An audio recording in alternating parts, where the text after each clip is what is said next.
let's bring in leadership expert now, Professor Mazwe Majola, to weigh in on the political party campaign as well as the introduction of independent candidates for the first time in 30 years now in the upcoming 2024 general elections. We've seen a number of political parties as well as independent candidates out in full swing campaigning all over the country over the last couple of days, including, of course, this weekend. A very big game changer there. Thank you so much for joining us.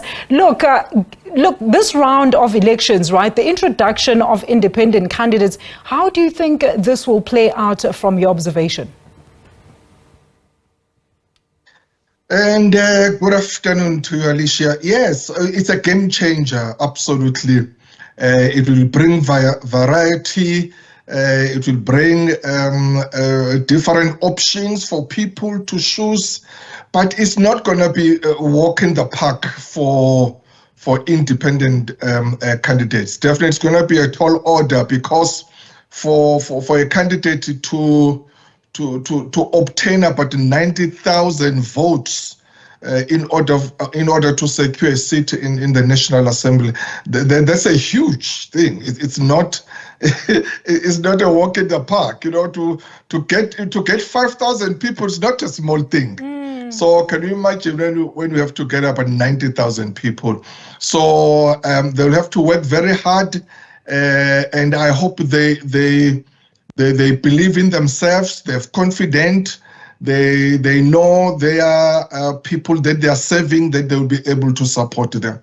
You know, Prof, I had a meeting, or let's say a chat in the course of this week with one of those independent candidates, and he was saying that the future governance of South Africa is, of course, the independent candidates. But do you think South Africa, in its current political climate, I mean, we've seen, of course, what has happened with some of the coalition government that is still, people are trying to work out how these coalitions can actually work for the masses. But do you think South Africa right now is ready for independent candidates to be at the helm of the country's affairs?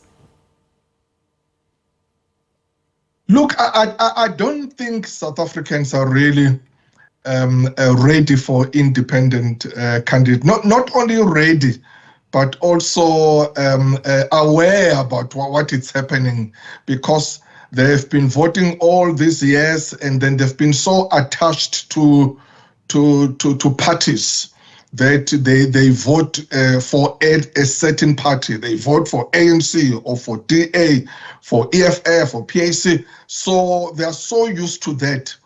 Maybe the new voters, obviously, because for them it will be their first time voting, and then this system will come handy for them. Then they'll be able to embrace it. But I just feel that there hasn't been enough and sufficient voter education, so that people can really understand that when you go there to that ballot paper, who do you vote for? So it means that independent candidates themselves, they'll have to promote and to educate people about how to vote. But it means that it will be only those one they can be able to access. But what about others? Those ones they will not be able to access, whether in terms of word to word or door to door or through meetings. So that's why I'm saying that the system itself, I don't think really South Africans are ready for it.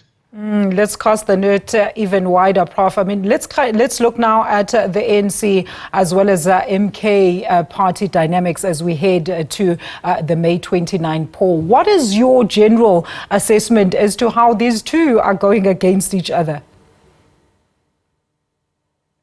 Yeah, see, I must admit, Alicia, I think many of us as journalists and analysts and commentators, we really underestimated Umkhonto weSizwe Party when it was launched, or when it entered the political sphere.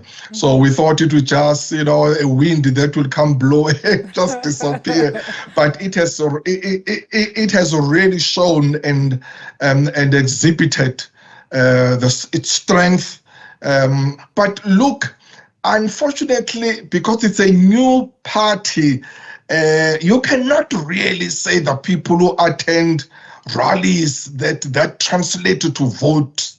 There are other people who come excited and just follow people and attend and just want to hear what are people saying, but it doesn't mean that it will translate vote. However, indeed, Umkhonto we will severely punish ANC, and it will reduce its vote base, because you can see it's tapping inside the ANC base.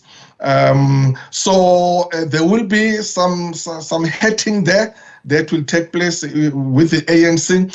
I just hope that in areas and provinces like KwaZulu-Natal, even here in Gauteng, that there will be a high level of tolerance, whether before and during and even after, that people will be able to accept the results in whichever form or in whichever go for. Because obviously I know that people are very passionate, are very ambitious, they're really pushing, they want to be there, but definitely there will be some dent that ANC will feel. But at the moment, ANC will win, will be definitely. There's no way that Umkhonto we party can defeat ANC for now, but it will reduce its vote base. A very quick one, Prof, before I let you go. Speaking of that passion and ambition by South Africans, I mean, in relation to the latest developments in the Electoral Court in the matter against Zuma or MK, the candidacy thereof, the former president. What is your take on this? I mean, this has again split the country into two, as we are being forced to revisit the issue of the fact that the former president was actually jailed under special conditions, according to the court. I think as South Africans and as voters, it's very important that we must respect the law, just as the previous court has vindicated former President Zuma. So we respected that.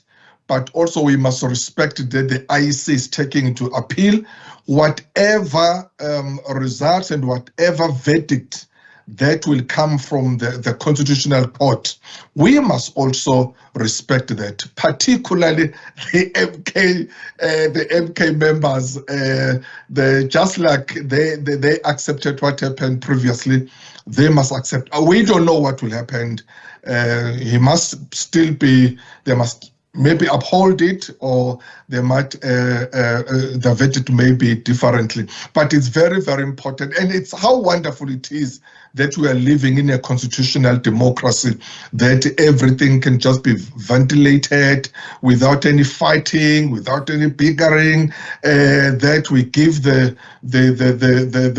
justice to take place, or the law to take place, and then we must just respect the verdict. Let's hope. Let's certainly hope so, Prof. Thank you so much for your contribution there, Professor Mazwe Majola, on various issues, political issues, as well as developments throughout the course of this week.